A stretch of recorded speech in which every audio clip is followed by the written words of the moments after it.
an opening statement recapping your team's big homecoming victory over Tuskegee. Yeah, it was. It was homecoming against the Tuskegee in-state rivalry. We played them for a long time, and we're just not getting back to start this rivalry back up. And record crowd, 26,391. But it's probably another 30, 40, 50,000 people outside the stadium. It was an unbelievable environment, and a SWAC game and homecoming.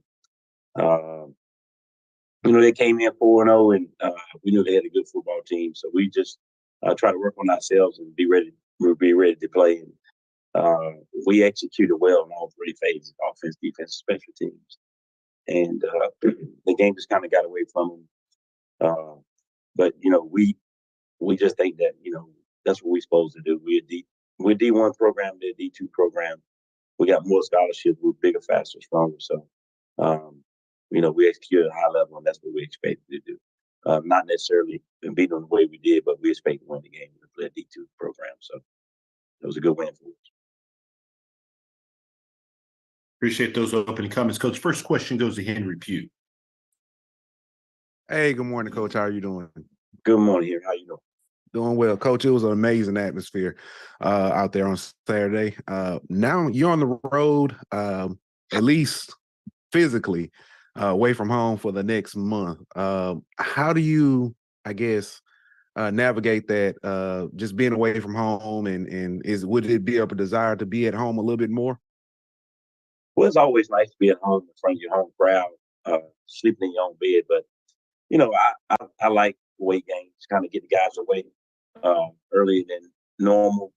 They stay together. Don't have to worry about all the distractions of your family coming in, wanting tickets, and your cousins coming in, want to get on the sticks and try to keep you up all night. So we kind of keep those guys together, keep them focused, keep them looking at these scouting reports, and then you're together. So I don't mind that. I don't mind being on the road. I think it's good for the road team to come in a little bit more focused, in my opinion.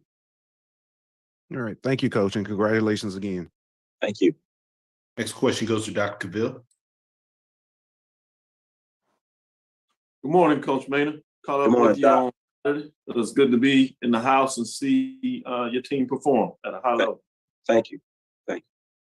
I want a little bit about Quincy Casey. I know there's a lot of stalwarts, a lot of players made plays, but he's been progressing in your offensive scheme. What are your thoughts in terms of what he's been able to do, not just in this game, but over the last couple of weeks? Yeah, he's playing great right now. He's playing at a high level. He's taking what the defense gives him. He's getting his in out of plays, throwing to the right guy. Yeah, he's throwing on time. So he's doing all the little things that good quarterbacks has to do. And as you can see, he put up good numbers the last 2 weeks by doing that. And so as long as he can continue to play one play at a time, take what defense gives him, he's going to continue to play well. And we look forward to it. I know a lot of times you focus on what your team does, but obviously you look at the opponents and see matchups and things of that nature. In this case, this follow-up week is against Jackson State, Mobile, so neutral site game in that framework.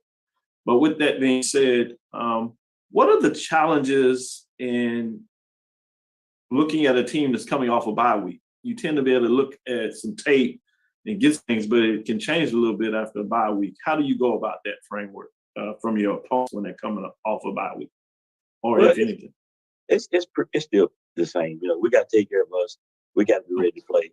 Will they put in a couple new wrinkles? Probably so. They'll probably put in a blitz or two that we haven't seen.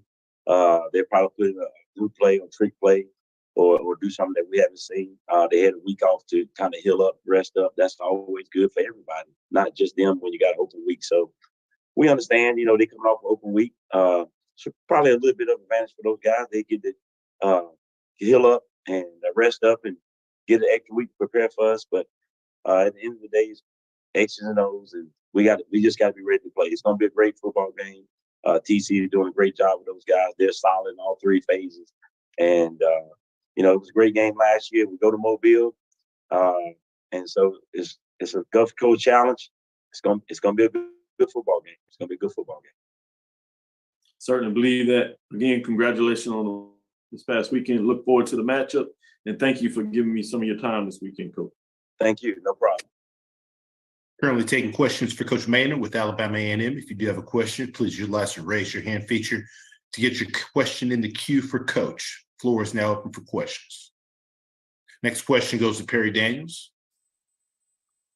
Coach Maynard, this game was becoming a pretty heavy rivalry with the presence of Coach Prime at Jackson State. With him having moved on, has this game lost any of its luster? I don't think so.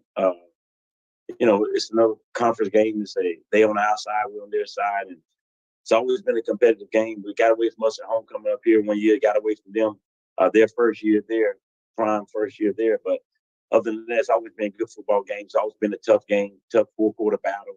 That's what we expect. It was 4-quarter battle last year. We had opportunities and didn't execute down the stretch. But you got to take hats off to them. They caused us to fumble the ball a couple of times. So that's all part of it, and we look forward to it. That's why we take the game to Mobile in the Gulf City Challenge. It's becoming a great rivalry. And Quincy Casey, with him having come from Jackson State, can you talk about what you expect out of him this weekend and where he is in that transition from Jackson State to Alabama A&M? I don't know 100% because I can't read minds, but he gonna want this game a little bit more than anybody else because he came from Jackson, and that's what I got to remind him of. That listen, yeah, I know it's Jackson, but it's the next game, it's the biggest game on the season because it's the next game, not because it's Jackson. And he has to continue to play the way he's been playing, making his reads, taking what the defense is giving him. And trust me, I would tell him this too. If you start playing outside of yourself, you will be standing beside me. Okay. I'm not going with this hero stuff, so you're going to continue to play the way you've been playing, making the reads, making your checks, doing what you're supposed to do, or you'll be beside me. Okay. And you're not going to make this personal. You're going to play this game just like you played the last two, or you'll be beside me. Simple as that. Thank you, Coach. Good luck. Thank you. Thank you. Currently taking questions for Coach Maynard with Alabama A&M. Next question goes to Keisha Kelly. Hey, Coach. Good morning. How are you? Hey, Keisha, I'm doing fine. How you doing? Good. I was in the building too, so congratulations on the big win. And like you say, you're preparing for the next opponent. Mine is just kind of a congratulatory. Did y'all get out there and get a chance to enjoy some of the festivities? I did see you walking through the tailgate. So did you get out there to enjoy any of that festivities after that big win? I did. Once you get a big win on Saturday, you got Saturday, the rest of Saturday to enjoy it. And then Sunday morning, you got to get to work, correcting the film, and get ready for your next opponent. So, yeah, I got out and went to tailgate a little bit. We played at 2:00, so the game was over about 5:30. And so I got out to mingle with the crowd and got a little tailgating experience. It's HBCU, man. This is what it's about. You can't do this at the big schools. HBCU, this is what it's about. I grew up in this, and so I get out there with the fans and shake hands and get some food. And I think that's what it's about. And I'm not too big to do that. I enjoy it. All right. Good luck this weekend, Coach. Thank you. Next question goes to Jay Keith. Hey, Coach. What kind of problems does Jackson State present at you comparing the quarterback from last year, Shedeur Sanders, compared to Brown?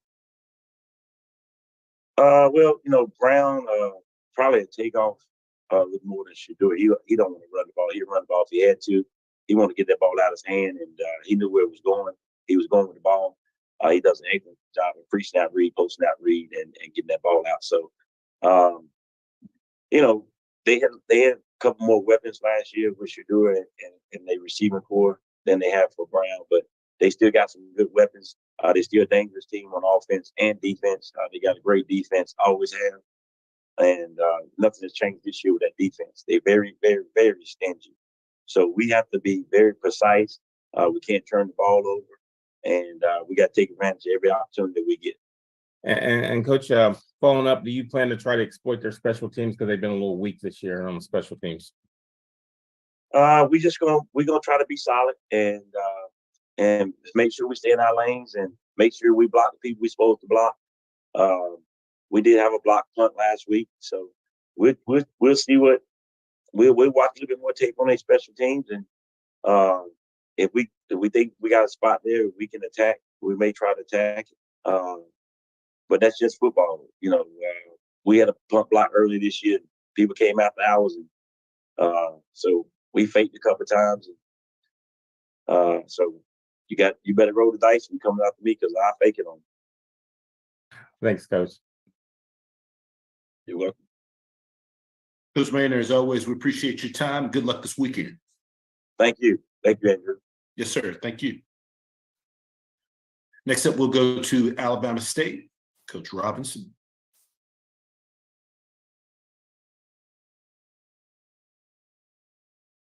You see that we have Coach with us. Once again, if you do have questions, we're going to ask you please utilize the raise your hand feature to get your question in the queue for our coaches. With that being said, happy to be joined by Coach Robinson with Alabama State. Coach, if you could please start us out with an opening statement recapping your team's most recent home outing versus Alcorn State. Yeah, good morning, everyone. Appreciate you guys all coming on. Had a great SWAC game at home. Had a great crowd. I think our crowd has been playing, showing up really well for us. I think the participation has been great. Urges on for a victory. We couldn't get it done. Fell short. We had a lot of opportunities. Game went into overtime. Braves made a field goal and we couldn't. So they kind of showed up like we expected they would. We knew Coach McNair had those guys playing hard for 4 quarters. Game went back and forth. A lot of close calls. A lot of coulda, shoulda, wouldas. Had a late fumble. That gave them a chance to kind of get back in the game, and they took advantage of those opportunities. Once the game went to overtime, we fell out a little short. So we just have to get everybody back, regroup, winning each day, get focused, and can't look at the coulda, shoulda, wouldas. What should have happened, happened. That's the message to the team. And now we got to learn how to close out games and get W's. Appreciate those comments, Coach Robinson. We'll now open it up for questions. If you do have a question, please utilize the raise your hand feature to get your question in the queue for Coach. First question goes to Dr. Cavill. Kenyatta Cavill. Dr. Cavill's inside the HBCU Sports Lab. Morning, Coach Rob. Good morning. How's it going? Going pretty well. You talk about the back and forth of this game. You've had a couple of these close, tight-knit games, some that go in favor of the Hornets and others not. Just talk about the strength of the conference in regards to battling each week with close games that seem to go down the stretch. How do you continue to prepare your team to understand the need to finish plays such that you can come out on the top of things? Yeah, it's a lot of it is situational football. We spend a lot of time trying to figure out how to close out the half, close out the games. You do a lot of 2-minute drills in practice, a lot of situational stuff, a lot of 4-minute drills, learning how to protect the football. You just can't give up a fumble in that situation. We know the kids are trying hard. They're giving us great effort, and that's the biggest thing. I think it really just comes down to sharpening your pencil. From a mental aspect, you have to really finish it out. So we'll work on that this week in practice. The end of practice, that last period, we'll call them all up. Hey, man, this is the 4th quarter right here. So let's come here and simulate it. Let's make sure we don't have any mental mistakes. The effort's there. So now we just have to make sure that we're detailing all the things we're doing in those biggest part of the game. Next is a divisional matchup against Bethune-Cookman, coming into they're in a similar situation. What are your thoughts in terms of what they're doing on offense and how you look to exploit it, if you can, on your offensive schematic play? Yeah, I think with us, looking back at the Alcorn game, we had some chances. Aaron had a really good game against us, quarterback for Alcorn. He made some really big throws at the end. So I think we just have to tighten up our coverage. The pass rush got there at times, but other times it didn't. So just have a more consistent pass rush. Just tighten up what we have to do in the back end. So I think right now we just have to play, better Alabama State football. I think, Coach Woody has those guys coming off a bye week. So they'll be rested, ready to play. They'll probably have another scheme or two in there. But at the end of the day, once you line up there and start playing football, they'll know what we're going to do, and we're going to figure out what they're going to do. And then the kids just have to go out there and make the plays and just excel when the moments come. Thank you, Coach. Look forward to the matchup. Good luck. Appreciate it. Next question goes to Henry Pugh. Sorry about that. Good morning, Coach. How are you doing? Good morning. How's it going? Going well. I know when we spoke last week about the quarterback situation, you said that D. Davis still has a place in this offense. bringing him in when you did in the game, was that just kind of was that planned to kind of bring in a spark, or was that kind of due to Stewart's performance? No, it was just to bring them in the game. The plan is to play both of those guys. You know, both of them know they have to manage the game. Of course, if one of them's managing it better, then he'll probably play more. But I think you know, they have a lot of similar qualities. They both can run every play in our offensive playbook. D. Davis probably is a little bit more of an aggressive runner, and I think he enjoys running the football more. But other than that, you know, we feel like everything is open as far as runs and passes with both of those guys, and they both deserve to play. So I think they compete hard in practice, and they push each other, and I think they compete each other in the game. But a couple of those plays when D had a long run, he maybe took a big hit. It just made sense to, hey, let's get Stu back into the game. So we kind of manage it, you know, based on the feel of the game, and not so much this kid has to get this many plays, and they understand that. If you're playing better, you're on the roll, then we're probably going to let you keep going. But at the end of the day, we expect both of them to play. Yes, coach. And to follow that up, it looks like almost everybody on your team got a chance to run the ball as you guys established a great running game. Was that by design as well, or is that just kind of what Alcorn, Alcorn gave you? Well, you know, we went into the game and we wanted to establish the run, have a couple of different sets and just show a different look. And it started to work. So, you know, if you're a coach and it's starting to work, you stay with it. You know, it wasn't probably the intent for us to run the ball that many times, but just the flow of the game. And we felt like it gave us a chance to win at the end, which it did. I mean, we were down there on the 15-yard line, up by 3, you know, with a chance to either score or to run the clock out. Unfortunately, you know, our guy had a fumble. Their guy actually made a really great play punching the ball out. But in those situations, it's about the will of the man. You got to hold the ball. You can't allow that to happen. And that gave them a chance to get back into the ball game. And then they took advantage of it. They capitalized on our mistake. And we had a chance to get a pick 6 to end the game, and we dropped it. As the football guys, as you know, you drop that interception, the next play they get a pass down to the 10-yard line and get the game in overtime. So it was just that type of game. It's a lot of lessons for the kids to learn. You know, Alcorn State made their plays and they took advantage of them. We had our chances to make them. We didn't make them. So that's how football goes. All right. Thank you. Andrew, do I have a chance to ask possibly one more quick follow-up? We should. Let me just work Deron in, and then we can circle back to you. All right. Thank you. Yes, sir. Next question goes to Deron Snyder. Oh, hi.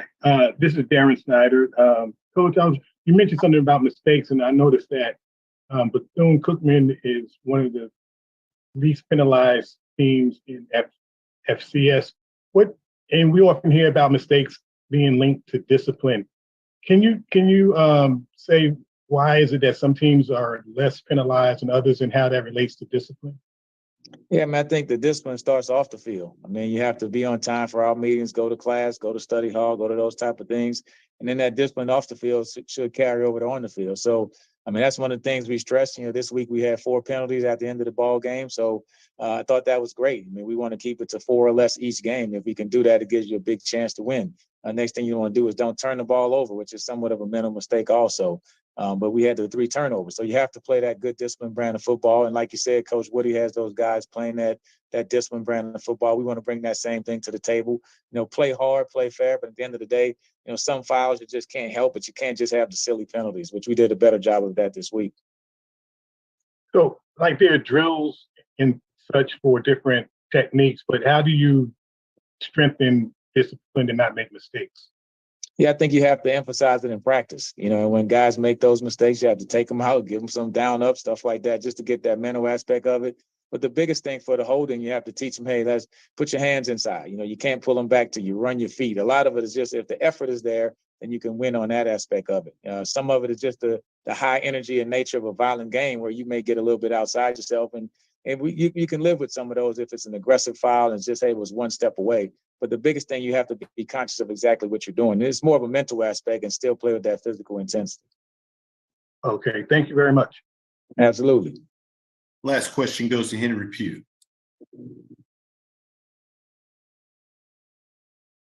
Hey, Coach, I just want to circle back to special teams in the kicking game. Kickers are probably the most, it's probably one of the most mentally challenging positions because, you know, you stand off by yourself most of the game, only need it maybe once or twice a game. And then if something happens, you know, you're looked at. So how are you able to encourage your kicker through all of this? Because we know we talked about this week one, he missed the 2 field goals then. So is this kind of a mechanical thing? Is this a mental thing, or what are we looking at with that one? Yeah, so I mean, I think he's a confident kid. He kicked a lot of big kicks, won state championships down at Miami Central. So we know he can make big kicks. His first kick was a 48-yarder in the Magic City Classic, and he made it. But it's not just the kicker. It's the snapper, it's the holder, it's the kick. One of them we had a bad hold with, which was a bad snap. So it's the whole operation. So we'll do pressure kicks in practice. We'll get everybody surrounding them, jumping up and down, and squirt water on him and all those type of things. So you try to recreate the pressure in practice. If he misses it, the whole team will run something extra. That way he can realize that he has to be there when the big game comes, when the big time comes. But, kickers, I've never kicked in a college football game, so it's hard for me to tell him exactly how to do it. But from a pressure standpoint, I've been in pressure situations, and I can explain that to him. All right. Thank you, Coach, for your time. Appreciate it. Coach Robinson, as always, we appreciate your time. Look forward to speaking to you again next week. All right. Thank you, guys. Appreciate it. Thank you. Now go to Alcorn State and head coach McNair. Coach, as always, thanks so much for taking some time to join us. If you would please start us out with an opening statement recapping your team's win on the road at Alabama State. It was a great road trip for us. I thought that we did the necessary things to come out with a win. Coach Robinson had those guys ready to play football. It was a hard-fought ball game to the end. I think both teams was very physical, played very hard. They really strained themselves at the point of attack. We had some turnovers there that we capitalized on in terms of what we had to do. In the final drive, we had an 89-yard drive to get in field goal range, and Kiana kicked the field goal to tie this thing up and going in overtime. Just a matter of the getting in possession and kicking the field goal in overtime to kind of win it. And of course, they had a chance to tie it up during overtime, and the kicker missed it. So fortunately, we came out with a great win, a great atmosphere. The crowd was phenomenal, man. It was a great place to play football. Other than that, just good to have a victory in a SWAC game again. Both teams played very hard. Appreciate those opening comments, Coach. First question goes to Dr. Cavill. Kenyatta Cavill, Dr. Cavill's inside the HBCU Sports Lab. Good morning, Coach McNair. Good morning, Doc. Thank you. I want to talk a little bit back. He is in line as a candidate for our weekly Big Ben HBCU Football Player Award coming out of the state of Texas. 6'1", 200-pound Missouri City, Texas, as you know. Had a big, in a lot of ways there, 32 for 46, 370, 2 touchdown interception, but he seems to be playing well, seems to be playing better in a lot of ways. What are your thoughts in terms of this play?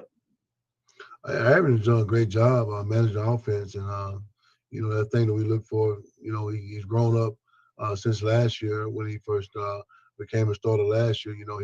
He made that giant step for us to be able to run his offense the way we need to be run, and he's playing flawless, taking care of the football. I know he had an interception during the course of the game this past week, but other than that, I think he's been taking care of the football well, doing the job that we asked him to do. Just manage the game, convert on third downs is the biggest thing, not taking sacks. So that those things like that, the little things that really help a quarterback manage a football game. He's doing those things very well for his offense. I imagine at the end of the day, the most important thing is about getting the W. As you move forward in terms of next week's game against Grambling, can you talk a little bit about seeking to try to get your run game going in some aspects over the last couple of weeks? It's probably not been where you would want it. Can you talk about what you want to see moving forward, particularly in that matchup against Grambling? Well, we know everybody's going to try to stack the box against us and try to stop Howard from running the football and make W. So, it's good to have a good passing game to complement that in terms of what we do offensively. So we can't establish a running game. We have to. I know a lot of people start dropping 8 on us, and and I think we can pass the ball and not run the ball. So we're gonna get better at that this week. It's all one in the trenches.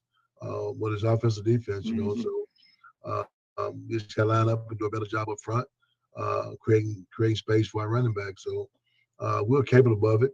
But I think whatever the team present to us, we have to be able to take advantage of it. And I think that we're doing a great job of taking advantage of the things that the team give us, whether it's run or pass. So, good thing we can catch the ball out of the backfield as a running back, do those things that necessary to create first downs and moving the chain, So being prepared to do all that kind of stuff, it kind of helps us out either way, whether we be able to run the ball or whether we be able to pass the ball. So it's always good to be kind of balanced, keep team off guard and doing both of the things that makes this team better.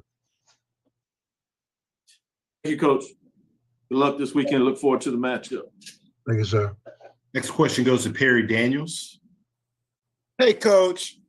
A 3-point loss last week at home and a 3-point win on the road this week. Does that say more about your team or more about the conference?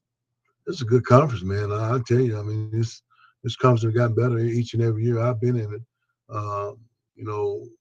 Since I became head coach in 2016, I think with the way the conference has been expanding and the way the conference is being played, it's a great league for us, man, and well balanced. Each and every weekend you have to come out and play football. You can't go on the calendar and mark a W because these teams are playing very hard. Got great coaches in this conference as well. And the coaches are going out recruiting the best kids to fit their program as well. So when you talk about this conference, one of the elite conference, and what we're doing, and in terms of this conference, it's great football in this conference. And each and every week, you got to come prepared to play and lace up the cleats and get ready to dig in. Well, you talk about great coaches and balanced. How do you prepare for a Hugh Jackson-led Grambling team that had a very balanced game against Prairie View this past weekend? Well, we got to look at the things we do offensively, defensively, and kind of see what they're doing schematically over there in their running game. We got a good running game. And of course, Crowder's playing very well as a quarterback, so they well balanced. We just got to be able to make adjustments and get them off their platform to do other things they're not used to doing. So take away the things they do great in terms of offense and defense. So I know Coach Thornton, he's a great defense coordinator, a great play caller. So we got to be prepared offensively for the things he's going to have for us defensively. So they're a well-balanced team. So we got to take care of what we need to take care of as Alcorn Braves to kind of put them off their platform. Thank you, Coach. Good luck. Thank you, sir. Currently taking questions for Coach McNair, Alcorn State. If you do have a question, please utilize the raise your hand feature to get your question in the queue for Coach. Floor is now open for questions. Any final questions for Coach? Coach McNair, as always, we appreciate your time. Look forward to speaking to you again next week. All right, thank you, guys. Thank you. All right, we're a few minutes ahead of schedule. We'll be back at 10:35, approximately 2 minutes with Coach Woody with Bethune-Cookman. Thank you for your patience.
All right. Once again, if you do have questions, please utilize the raise your hand feature here on Zoom to get your question in the queue for our coaches. With that being said, have to be joined by Coach Woody with Bethune-Cookman. Coach, if you could please just start us out with an opening statement recapping your bye week with the Wildcats. Well, I had a great opportunity with the coaches and the guys, just pretty much self-scouting, obviously during, bye week, the first thing, obviously, you would like to do is just find out some of the things that you're doing well and some of the things that you need to improve on. So that was, a good situation to go and evaluate all aspects of the game. Appreciate those opening comments, Coach. First question goes to Darren Snyder.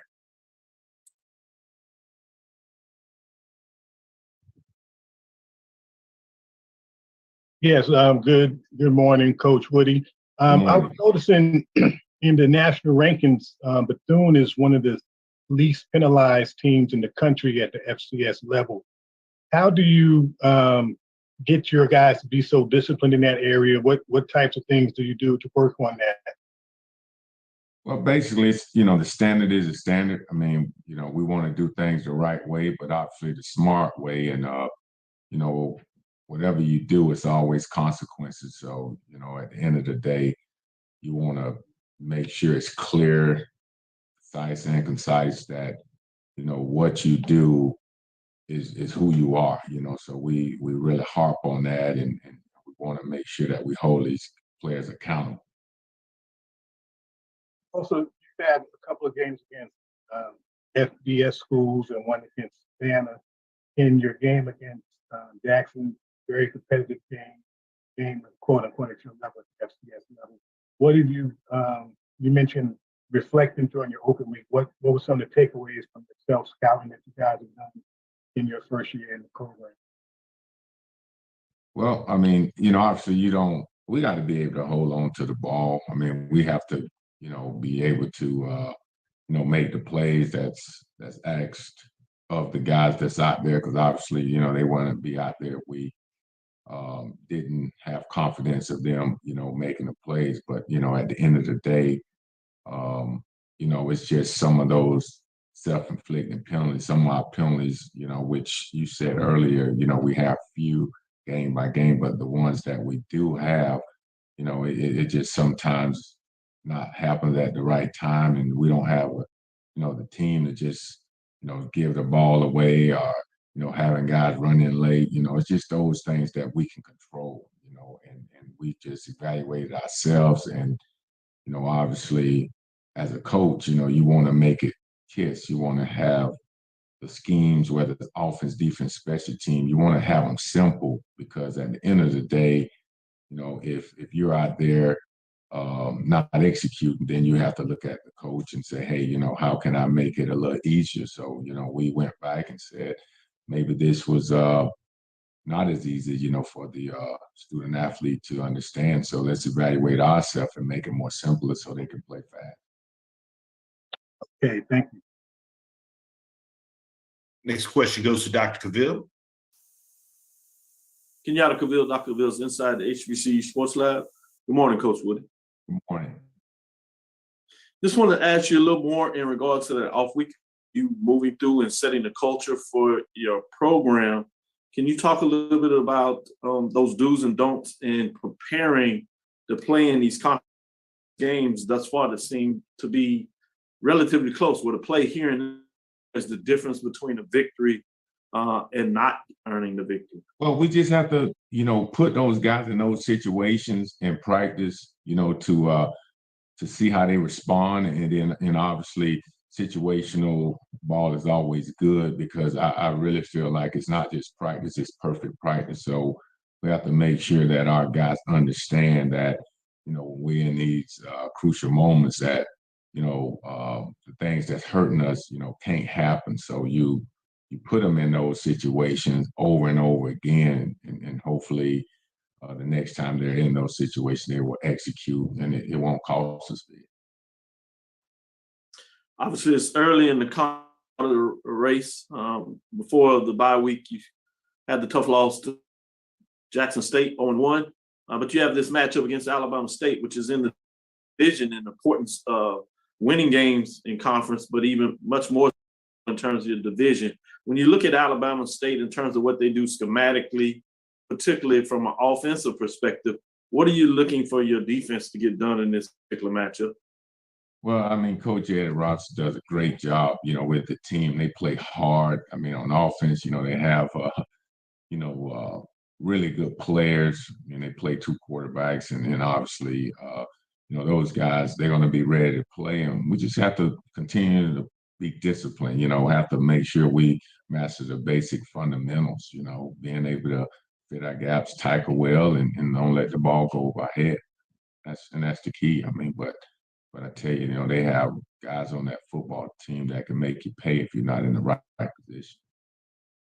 Right, absolutely. Thank you, Coach. Thank you. This weekend, look forward to the matchup. Yes, sir. Take care. We'll take questions for Coach Woody with Bethune-Cookman. If you do have a question, please utilize the raise your hand feature to get your question in the queue for Coach. Floor is open for questions. Any final questions for Coach? Coach, as always, we appreciate your time. We look forward to speaking to you again next week. Yes, sir. It's a pleasure being on. Thank you. Thank you. All right, we are a few minutes ahead of schedule. We will be back at 10:45 with our next coach. Thank you for your patience. We'll be back momentarily.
Once again, for all of our media participants, if you do have a question, please utilize the raise your hand feature to get your question in the queue for our coaches. Please limit your questions to one initial question, potentially a follow-up question. If we do have time allotted under coach's availability, we will circle back to get additional questions answered. With that being said, we will go to Coach Simmons with Florida A&M University. You see, we have Coach Simmons joining us now.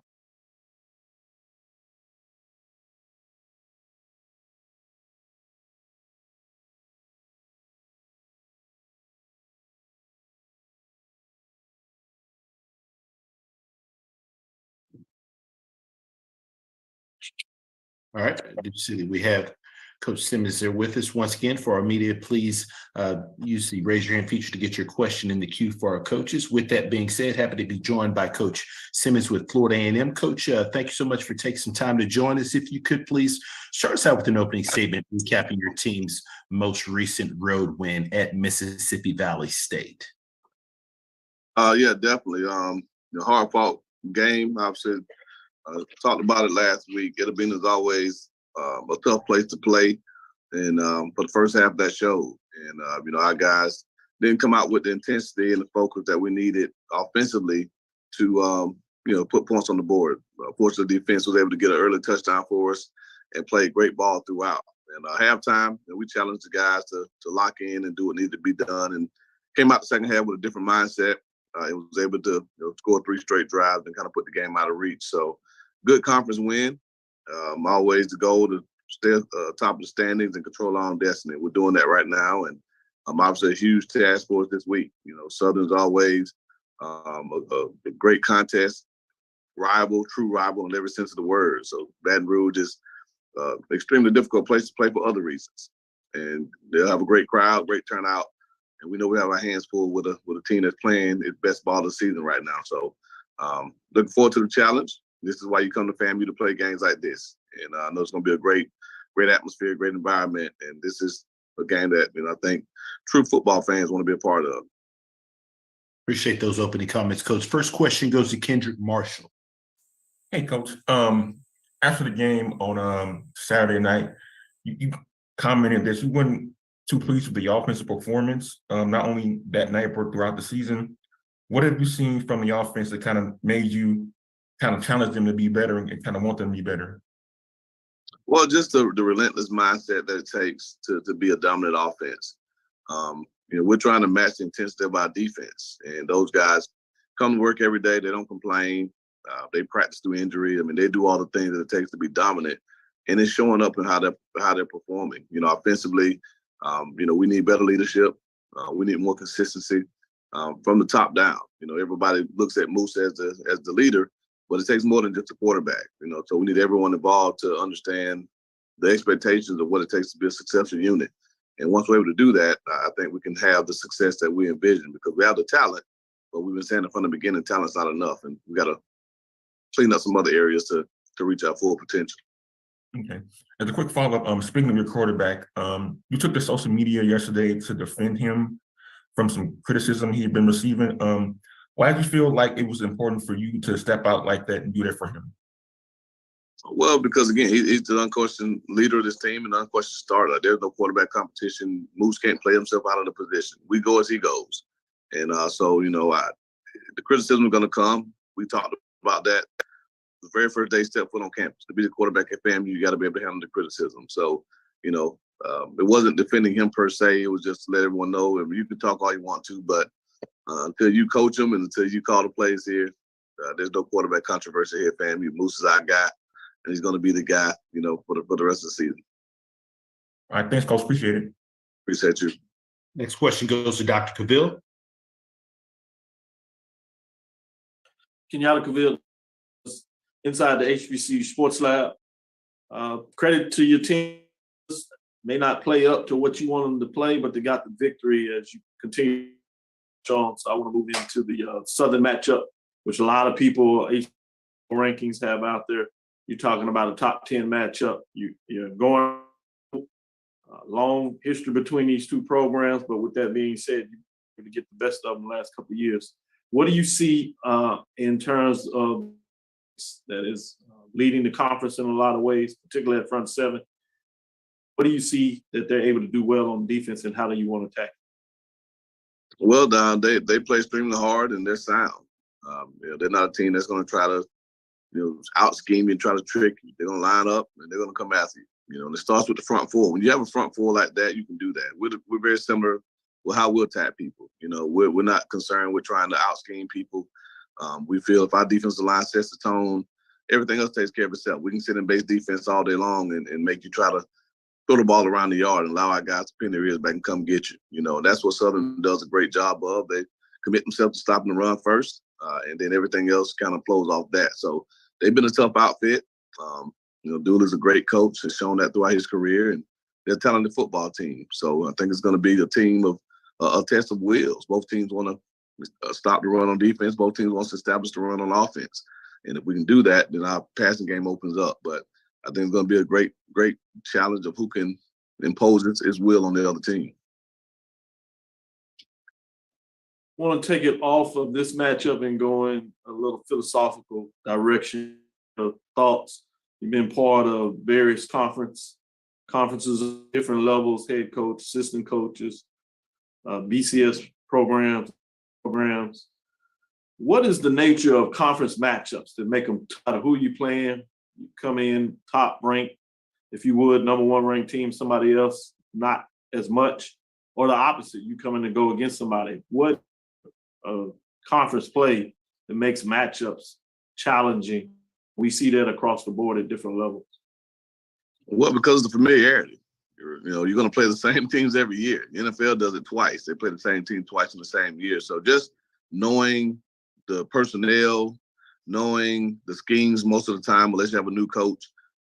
I've been facing Eric Dooley for my entire career in the SWAC, and he's going against me. And so there's not – he can – his scout report on Sunday is the same as ours. Like, I know what he's going to do. He knows what we're going to do. It's a matter of, can we stop what they do? Can they stop what we do? Who can beat themselves and impose their will? I think that's the trick in any conference matchup, because of the familiarity that you have with the teams. And then the importance of the games. You want to win the non-conference games for records and standings and rankings, but when it comes to conference play, everything you want, for most teams, they say their season starts when conference play starts. A lot of people play 3 to 4 non-conference games first, and then once they get in the conference, no matter what happened the first 3, the season starts. So you can be 0-3, 0-4, but everything's still in front of you because you still have the conference to play. And so those games have a lot more at stake. And so the stakes, the familiarity with the teams, the trash talk between the fan bases, I think that's what makes conferences so important. And I think that's starting to get watered down with all the conference realignment. You're getting a lot of these non-traditional rivalries that are coming to play with teams on coast going against each other.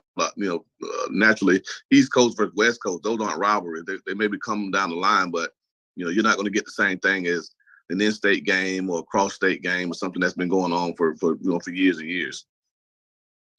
Thank you, Coach. Good luck this weekend. Looking forward to the matchup. And I like the quiet shout-out you've done with your hoodie there today. Represent the women's sports, baby. No doubt. Next question goes to Henry Pugh. Hey, Coach. Good morning. How are you doing? How you doing, Henry? I'm good. Congratulations on the win. I say on the field, and I have to say in Twitter as well. Let me ask you about that. Your fight against the Twitter trolls. What brought on? And I know it's kind of been all season and off season. It started off with the by 40, but now it feels like it's gotten a little bit more personal. What reached the point to where you ended up speaking out and defending Jeremy so much? Well, it's all in fun. The people who know me know that I don't hold grudges. I don't take anything personal. So I love our fan base. I've been a part of programs where people could care less whether you won or lost. Here, there's real passion, and there's a real expectation that every time we take the field that we're excellent. That's in our school motto. And so when we're not, I expect to hear the criticism. I tell our players expect to hear it. And so, me saying that yesterday, again, I'm going to answer questions in the media. I'm going to answer questions to my quarterback club on Wednesday. But I want to get it out there before I even have to get in front of media. Jeremy's our guy. He's been our guy for 2 years. The guy's won 13 games. He's preseason player of the year. He's an NFL prospect. He's our guy. Is he playing as well as he can? No. But nobody is at this point, and he's the only one taking the criticism. So I just want to get ahead of it so I don't have to keep answering questions every time I get in front of an alum or someone about our quarterback situation. There's no controversy. He's not in jeopardy of losing his job. I mean, we have talented guys in the room, but Jeremy's our guy. He's going to be our guy. So I just put that statement out there on Twitter. I happen to go back and forth with a couple of fans. Again, all in banter, all in fun, and I hope they didn't take it personal. A few of them actually inboxed me and apologized for it getting public, but I don't take any of that stuff personal. And people think that, if they think they do, they don't know me. So I had time. We had a long bus ride from Itabena. I slept on the bus, so I had a lot of energy Sunday morning. So I decided to blow some of that steam off on social media, but nothing major. I don't think it's a story. All right, Coach. So from what I took with that was Coach Simmons had time today. So we thank you. Thank you. Appreciate you. Coach Simmons, as always, we appreciate your time. Look forward to speaking to you again next week. Thank you, guys. Have a great week. Thank you. We'll now go to Grambling State. Head Coach Jackson.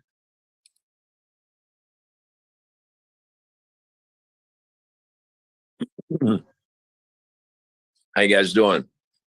Doing great, Coach. As always, sincerely appreciate you take some time out of your schedule to join us. Coach, if you could please start us out with an opening statement recapping your team's most recent victory at the State Fair Classic over Prairie View A&M. Yes, sir. We were very excited to play in the game, State Fair Classic. Obviously, it's a big game. We were very fortunate to win the game, to end the losing streak of 5 years. Our players are excited. Our fan base is excited. Our team is working extremely hard. We know we got a long journey the rest of this season, but that was a great win for us. Appreciate those opening comments, Coach. First question goes to Dr. Cavill.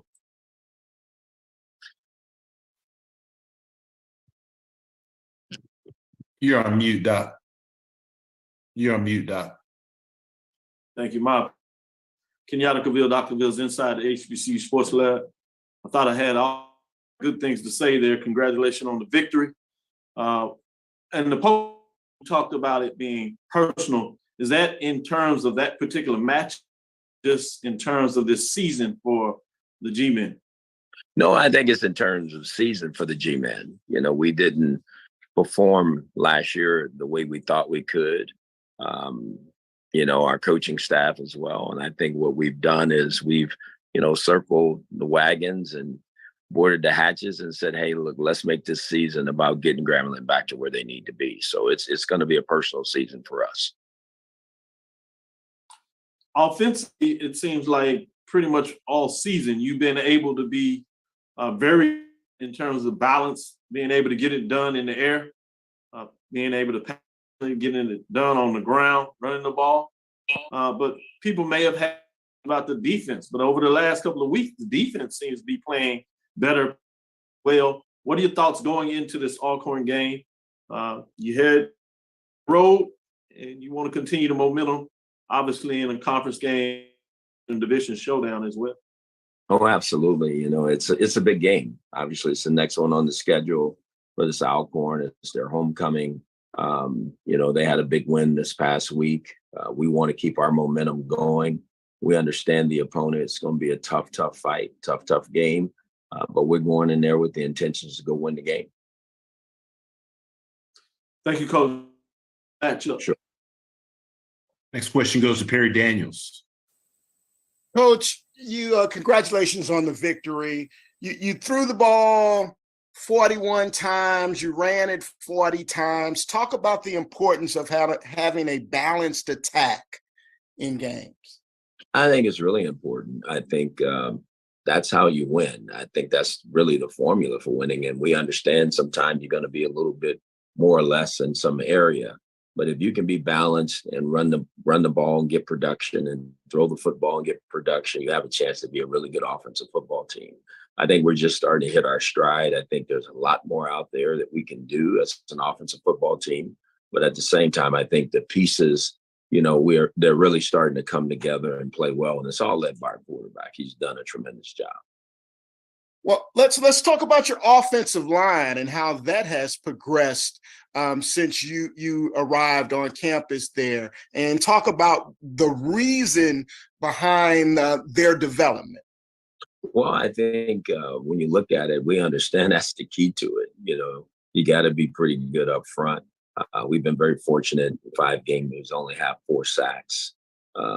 Those guys have done a really good job run blocking. They've done a great job pass protecting. And it starts with, one, how we go about putting our guys in position and the coaching of the position. Coach Valdez has done a really good job with our offensive line. Coach Hall has really crafted a really good plan for those guys to give them a chance to be successful. Thank you, Coach. Good luck this week. Thank you. Next question goes to Charles Bishop. Coach Jackson, how are you doing? Good. Congratulations on the victory. I wanted to ask this question. What has been the secret to your success this season, especially scoring in the red zone? You guys, 94% scoring in the red zone with 15 touchdowns. Even this game, you were 6 of 6 in the red zone. So curious as to what has been the secret to the sauce. No, I just think it's how we plan it. It's how we go about it. That's a staff thing. We work at it. It's important to us. We know when you get down there, you need to score touchdowns. We was not as efficient this past week in the game as we like. We down there a couple of times and penalties pushed us out. So, but we can be better and we got to do better. And so I know everybody thinks that's a great clip at 90%, but we expect to be better than that because when we go down there, we have a very good plan on how we like to try to get the ball into the end zone. One follow-up question, late touchdown in that game against Prairie View. What sort of went into the mindset with regards to game in hand, but going ahead and pushing in for that late touchdown? I think it's important that you let your players play, and we just ran a basic football play. I mean, it was going to be the end of the game and we ended up scoring. It had no other meaning to it other than that, it's just line up and snap the ball and want the quarterback to have to take a knee or anything like that. It's just hand it off and see what happens, and it led to a score. Sure thing. Thank you, Coach. Sure. Next question goes to Henry Pugh. Good morning, Coach Jackson, and congratulations on the big win. Thank you. Coach, we talked previously, felt like the one thing about your team that wasn't right was the defense. Something's clicked. Something's clicked, and that defense is rolling now. Is there something behind that as far as a scheme change, or is just light switch go off? Maybe it's more light switch. I think we're a lot of good football players over there. When you talk about Lewis Matthews and Sonny Anderson, those guys understand that's not the type of defense we wanted to play. They needed to step up and start playing some good football. And so I think we've improved over the last couple of weeks. I still think there's a lot more improvement to do. The key to this thing, as you guys all know, is to keep getting better as the season goes on. And so our guys are working at it. We're trying to emphasize everything that we think that we need to get better at, and we're going to continue to do so. And Coach, follow up, you've taken a lot of criticism just in your first two years here. About what I guess the expectations.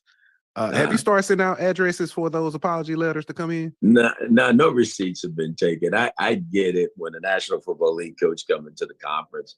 They think, you got all the secret sauce. But in order to do that, you got to have the right players. It's still about building a program, and that's going to have sustainable winning. And so it took us a little bit, but I understand everybody wants winning right now. I do too. But at the same time, there's a way that you have to do it. You can't shortcut anything because then it won't be sustainable. So hopefully the people starting to see that we're getting there at a high rate. And, it's going to be exciting down the stretch here. Thank you, Coach, and good luck on your next one. Thank you. We've got time for one last question for Coach Jackson with Grambling State. All right, last question goes to Kendrick Marshall. Hey, Coach, you talked about the process in which it takes to build a team. Coming into this season and through the first kind of like 5 games or so, what have you seen differences between this bunch you have this year and what you worked with last year in terms of getting to that point where you guys want to be? Well, this is more my team. When I first got here, there was a lot of, student athletes that were still here, and I didn't think it was right to run people out of here that way. I just didn't look at it like that. There's young men who are on scholarship with aspirations and goals. And I thought it was important that I understood the lay of the land first and foremost, understand the conference better and what we needed to do, whether right or wrong. That's a decision I made. But after last season, we started really recruiting to our profile and what we're looking for at all the different positions. We were able to accomplish that. And I think we're seeing the fruit of that happening. And you got to go get people that you want to align with. And I think we all understand that. But sometimes that takes time. There's more to it than just, throwing everybody out. At the end of the day, everybody wants winning, but I think everybody does it a little bit different. And I made that choice and decision. And last year was last year. And I think people see the changes we've made this year. Just a quick follow-up, Coach. You guys have #1 offense in the SWAC. You lead the SWAC West. Are you surprised of the progress so far, being that Miles Crawley, a transfer quarterback, is in his first year under your system? No, I'm not surprised at anything we're doing. If anything, I want more. I expect more. I expect more from our offense. I expect more from our defense and our special teams unit. I think we're just scratching the surface on how good we can be, but I think there's a lot of work ahead in order to get there. Thank you. Coach Jackson, as always, we appreciate your time. We look forward to speaking to you again next week. Thank you. Thank you. All right. Bye-bye. We'll now go to Arkansas Pine Bluff and head coach Hampton. You see that we have Coach there with us. Coach Hampton, as always, sir, we sincerely appreciate you taking some time out of your schedule to join us. Coach, if you would, please start us out with an opening statement recapping your team's most recent home outing versus Southern. Yeah, obviously, we didn't play as well as we wanted to. Southern had a lot to do with that. Kids came out, first drive, got a big interception. We've done that 3 of the last 4 weeks, get a turnover, and obviously we didn't do nothing with it on offense. And we knew they had a good defense coming in the game, and, they made it pretty tough on us. 6 sacks. A lot of it, these guys just didn't do what they need to do, but we got to put them in better positions as well. So hats off to Coach Dooley and Coach Miller. Those guys had them ready. So, we'll take this week and bye week and get ready and get prepared for Mississippi Valley. Appreciate those opening comments, Coach. First question goes to Tanner Spearman. Hey, Coach. So bye week coming up for you guys. 2 weeks to get ready for that next game. What do you hope most to get accomplished this week with the open date? The work. We got to go to work. I mean, obviously, like today is Monday, so it's academic Monday. We'll make sure kids are going to class, doing what they're supposed to do. Just like everybody said, it's the little things, man. And when you're building a program, getting guys to buy in and do things of that nature. Then tomorrow we'll come out to practice, a normal practice. We'll be in pads, and we just got to get fundamentally better. And that's just the little things that's holding us back. And so as a staff, that's the thing that we're going to focus on this week and focus on us. And then obviously you'll watch some film of Mississippi Valley and then kind of go from there.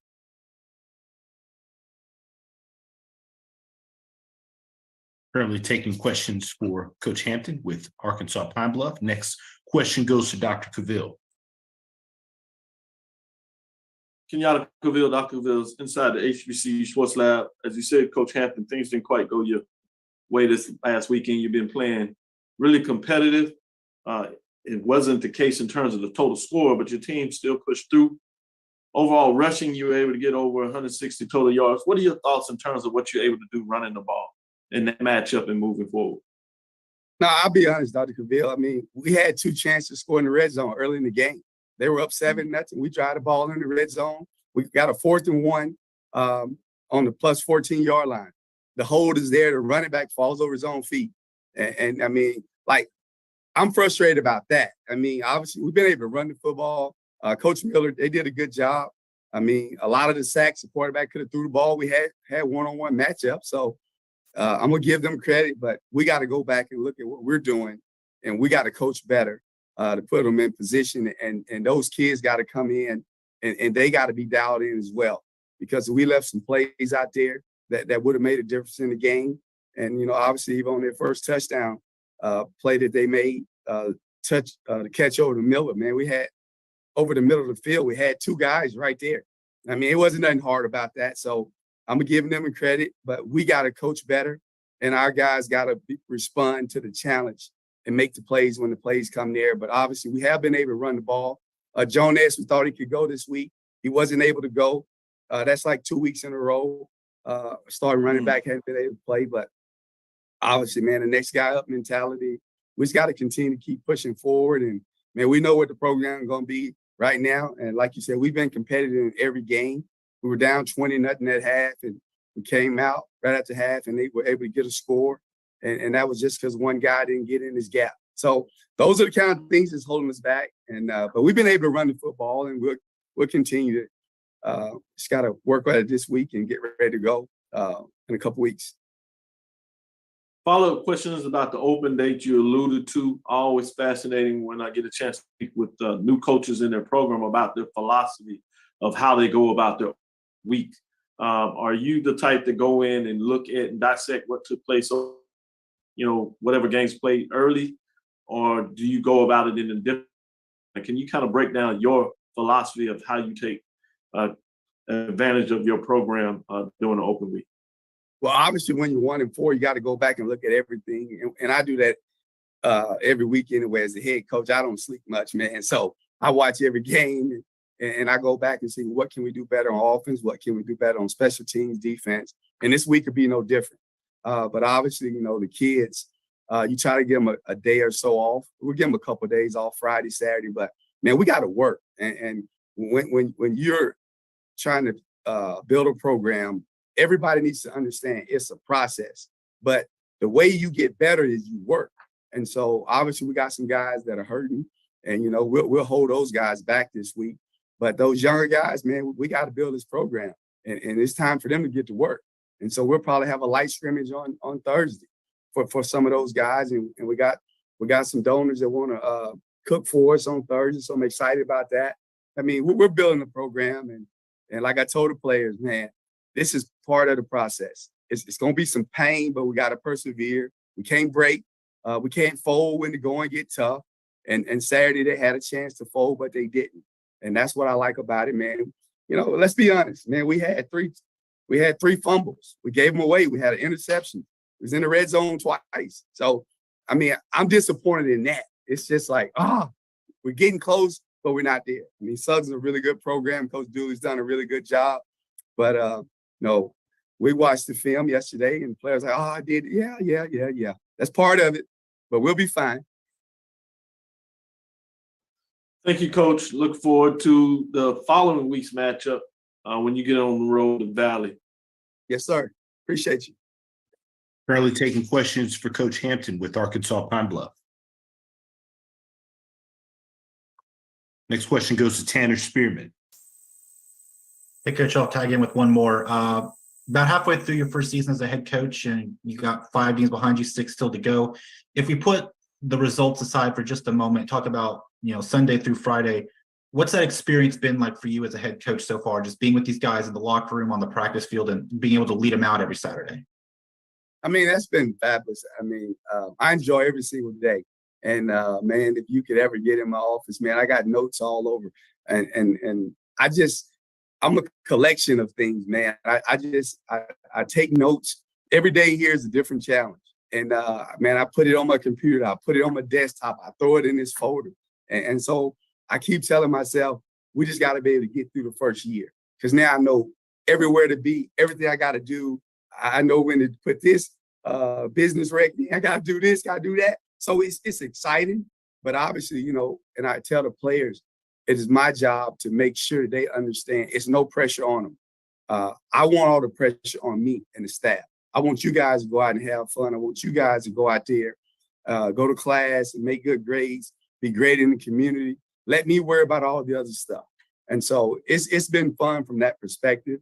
And people say, Coach, you're always smiling. Man, I'm never not going to smile. Like, I haven't had a bad day. I'm not going to have a bad day. Now, I get disappointed when I don't win because I know the work that we put in as coaches, but that's every coach on this call.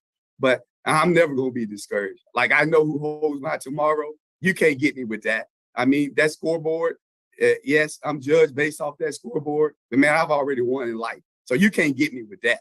So I'm going to wake up every morning smiling, motivated, and trying to get these kids to understand that we're going to be good. But in order to be good, you got to work. And that's what we have with this program. Everybody that touched this program, from administration, from support staff to faculty, it's work to be done. And if we continue to just stay arm in arm, one team, one roar, then the Golden Lions will eventually get where we want to go. I just heard Coach Hugh Jackson, man. Grambling got everything they need, and he said it last year. People was you have naysayers and they saying whatever, but guess what, man? He stayed with the plan. Those guys are playing well. I know his offensive coordinator, Tony Hull. I worked with him last year at University of Louisiana Monroe. So they're gonna be fine, and that's what you have to do. You have to work through the kinks in order to get to the grading. And so that's kind of where we at with this program. We got a long season ahead. Hey, break came at the perfect time, and we're going back and we're watching all the film and getting all the good and the bad, making cut-ups and just showing our players, man, if you do this, this is going to happen. If you do this, this is what's going to happen, good and bad. So we're excited about where we're headed. Thanks, Coach. Thank Coach you. Hampton, as always, we sincerely appreciate your time. Look forward to speaking to you again next week. All right, man. Y'all be blessed. Thank you. Next up, we go to Mississippi Valley State. Head coach Kendrick Wade. Coach, as always, first and foremost, thank you for taking some time out of your schedule to join us. Coach, if you could please start us out with an opening statement recapping your team's most recent home outing versus Florida A&M. Yes, sir. First of all, good morning to everybody. We fought well first half, played pretty hard for 30 minutes. Had a big momentum change right before the half, and we never got back to where we needed to after that. So it's kind of part of the process of taking over a program like this. Our next opponent, Prairie View, really good team. If you're gonna have any shot at beating those guys, you got to be able to stop the run. So it's a nice challenge ahead of us, and we're looking forward to it. Appreciate those opening comments, Coach. First question goes to Dr. Cavill. Can y'all reveal Dr. Cavill's inside the HBC Sports Lab? Good morning, Coach Wade. Hey, good morning, Doc. In several of your games, you've been really close in terms of the first half. Some of them, they kind of get away in the second half. Are there anything that you've looked at to see what may be attributed to? Well, we're looking at everything. We're looking at how we practice. As coaches, we have to evaluate everything that we do because it's been consistent. I think part of it is, like I said, we hadn't had a lot of success around here. So when you take over a program like this, most of our games in the first half have been close. And you can talk about not watching the scoreboard and not doing those things, but when you hadn't had a lot of success, I think naturally you start to look at the scoreboard and look at the game as close, opposed to just doing the small things that you need to do each and every play to kind of, get you to where you need to be at the end of the fourth quarter when it's all zeros on the clock. But like I said, we're looking at everything. We evaluate in practice.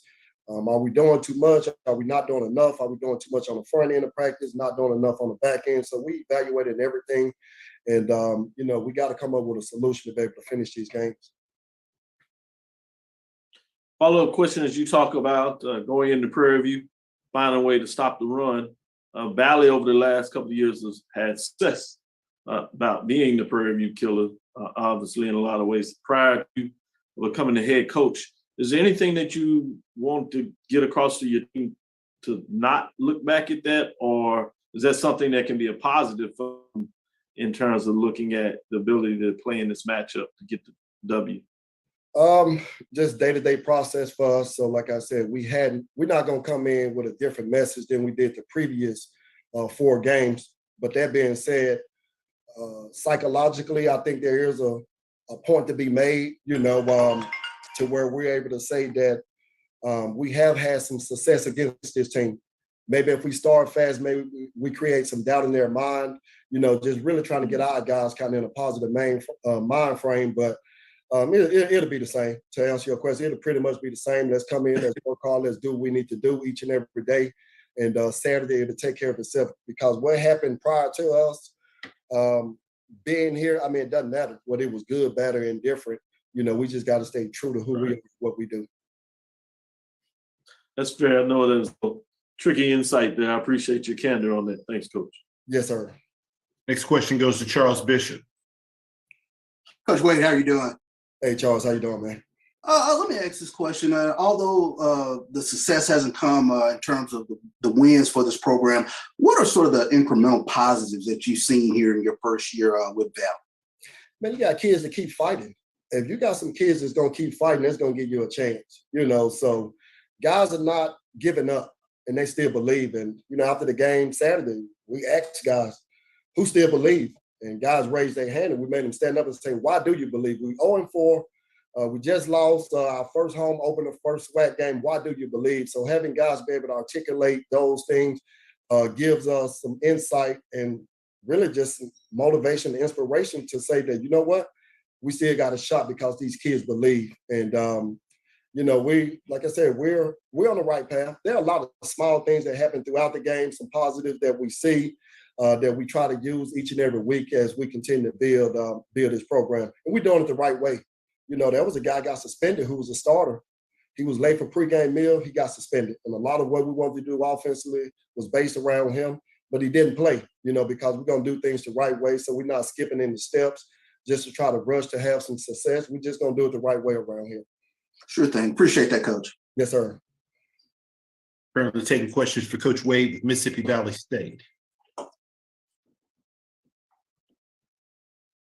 Any final questions for Coach?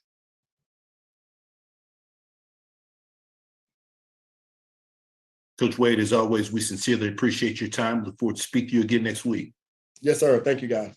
Yes, sir. Thank you.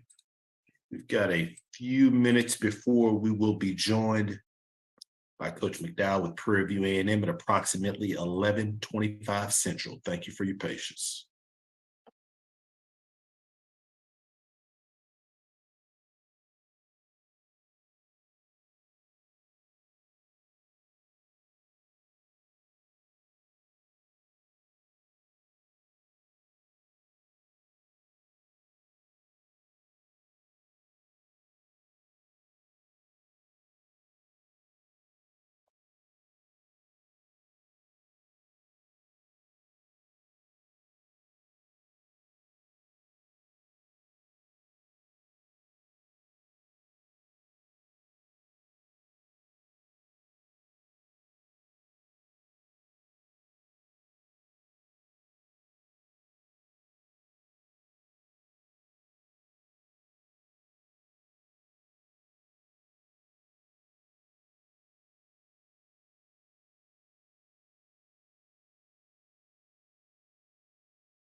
Once again, for all of our immediate participants, if you do have questions for our coaches, please utilize The raise your hand feature to get your question in the queue. Please limit your questions to one initial question, potentially a follow-up. If we do have time in our coach's scheduled availability, we will circle back to get additional questions answered. With that being said, happy to be joined by Coach McDowell with Prairie View A&M. Coach, as always, thank you so much for taking some time out of your schedule to join us. If you could please start us out with an opening statement recapping your team's most recent outing at the State Fair Classic versus Grambling State.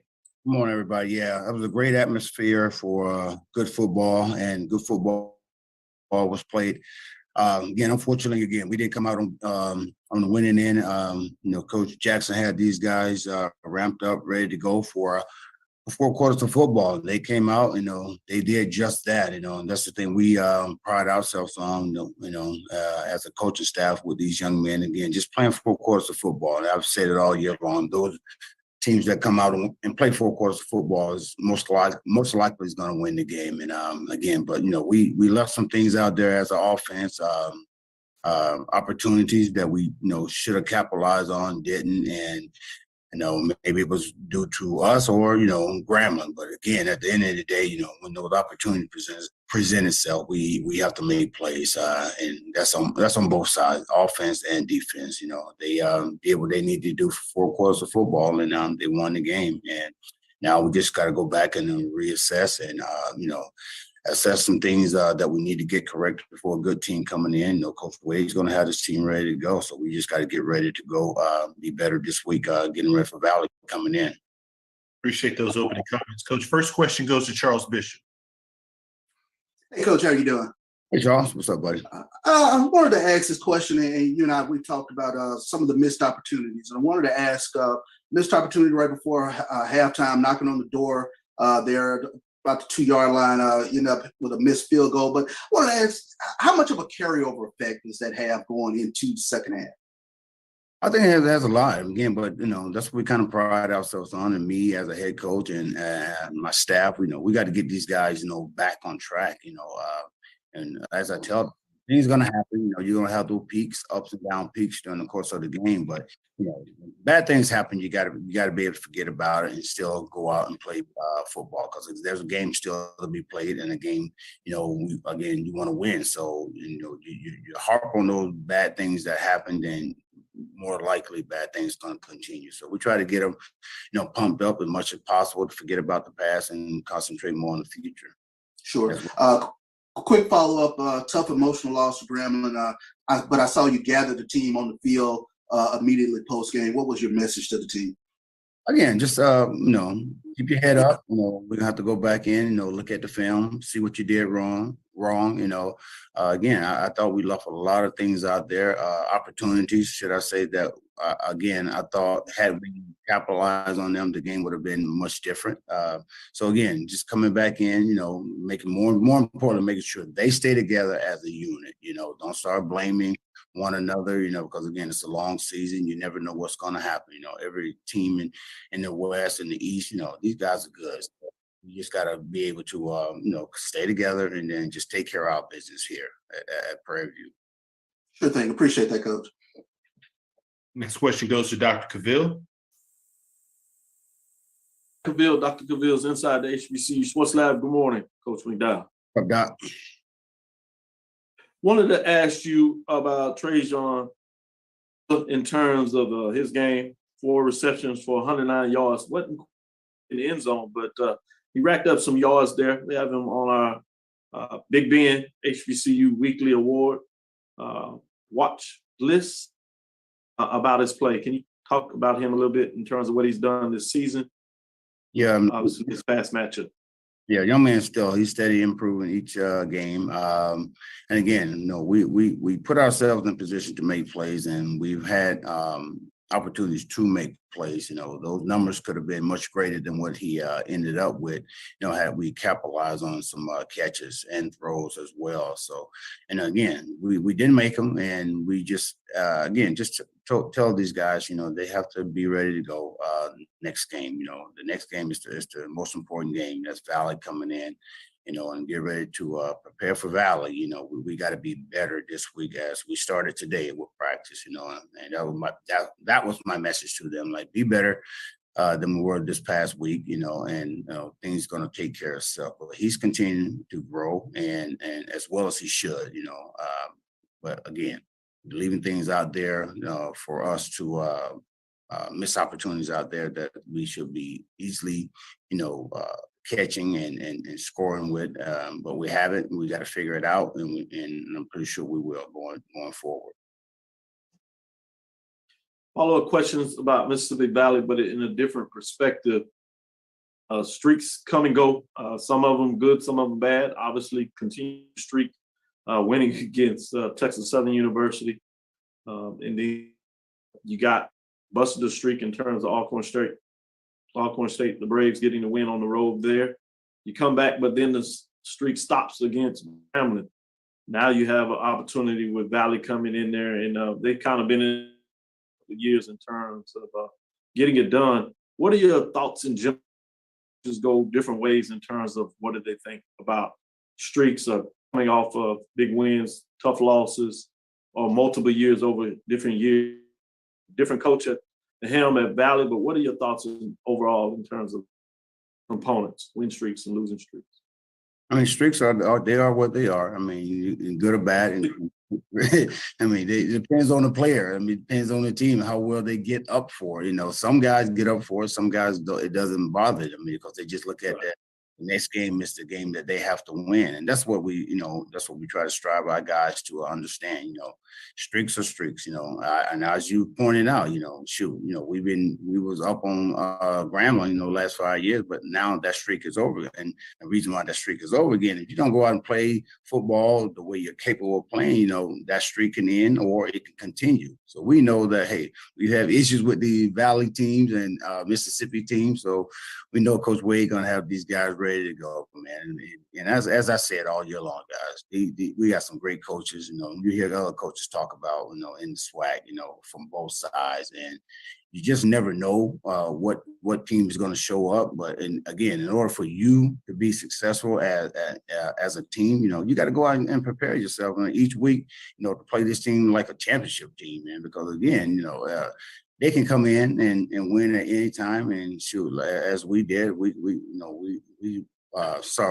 went and won against Alcorn. So, we got to be able to just take care of ourselves, take care of business like we're capable of doing, and we're going to be okay. Do not take anybody for granted, because again, if you do that, once again, you'll find yourself on that losing end. Thank you, Coach. You're welcome, Doc. Andrew, do I have an opportunity for one follow-up question? Quick question. Absolutely. Coach, want to follow up specifically on Valley. They've kind of started slow in terms of the ability to score, whether it's running the ball or through the air. What are your thoughts in terms of getting some momentum in terms of the start of the game in this particular matchup against Valley?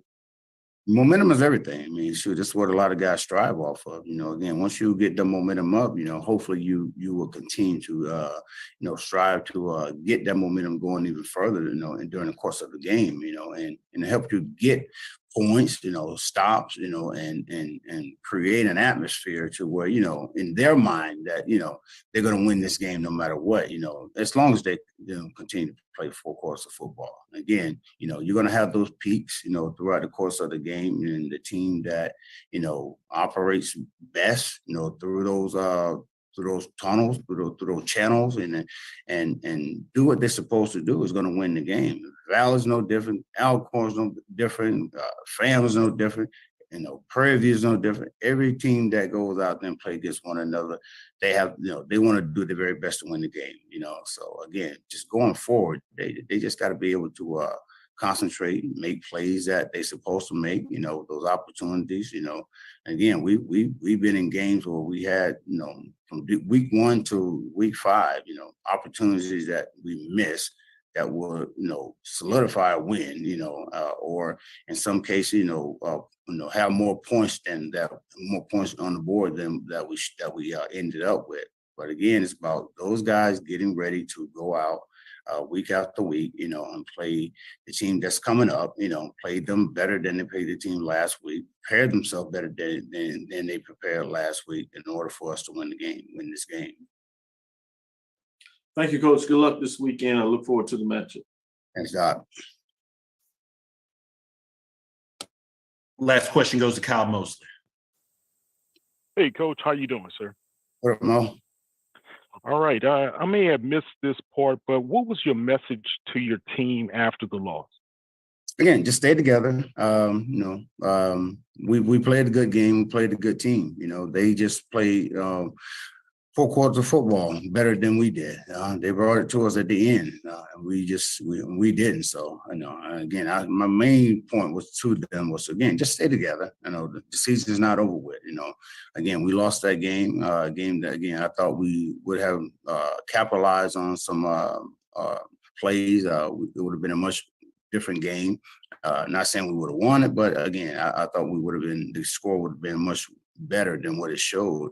So again, my point to them always, through these peaks and valleys, which we're going to have in football, stay together as a team. And if we continue to do that, we're going to be okay. And they've been doing that. They showed it against Texas Southern. They showed it against Alcorn. Unfortunately, the outcome wasn't what we wanted in last week. But again, long season, so they got to stay together. They got to get back, ready to go, prepare themselves, get ready for a good team coming in. Thank you, Coach. Thank you. Coach McDowell, as always, we sincerely appreciate your time. Look forward to speaking to you again next week. Thank you, gentlemen. Yes, sir. Thank you.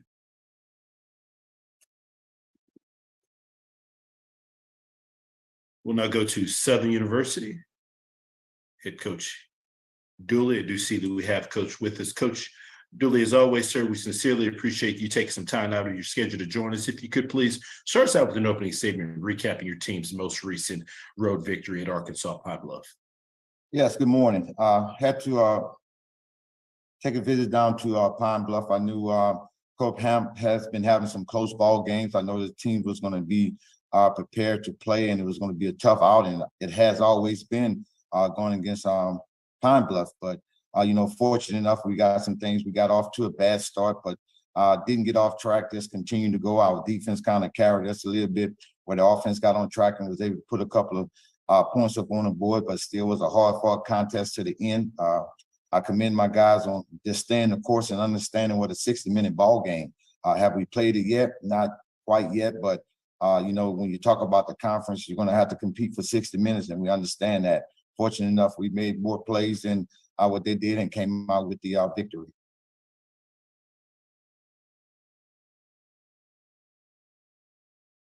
Appreciate those opening comments, Coach. First question goes to Keisha Kelly.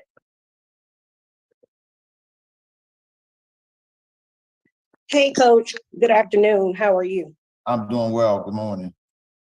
I'm sorry, it's afternoon. I'm in Atlanta, so it's afternoon on my side. Yes. So, Coach, okay, so you talked about playing a complete ball game, talk about 60 minutes.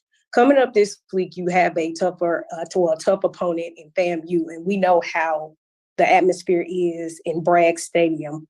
What do you think the players are thinking, or what is the atmosphere going to be like on the bluff, and how are you preparing to make sure you execute all 60 minutes to win that game? Well, I tell you what, I do know it's going to be a great game day atmosphere. There's no question about it.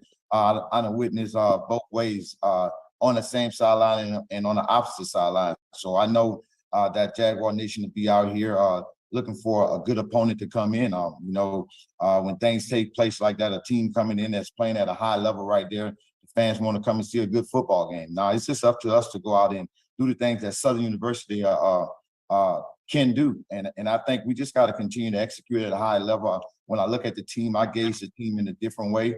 I do understand comments and concerns, but as we prepared, we prepared our team for a hard-fought contest, and we're ready to go 60 minutes, and we're going to always accept the challenge.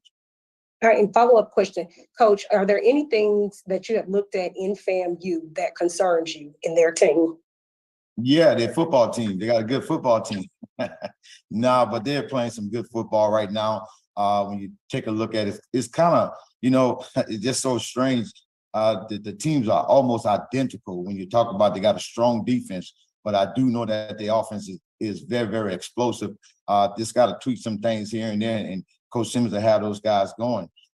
As he mentioned earlier, Coach Simmons and I don't want to put no age on it, but we've been going against each other for a long time. And it's just friendly competition, and we love to compete at a high level. And at the end of the day, we know both teams will be prepared to play. Thanks. Good luck, Coach. Thanks.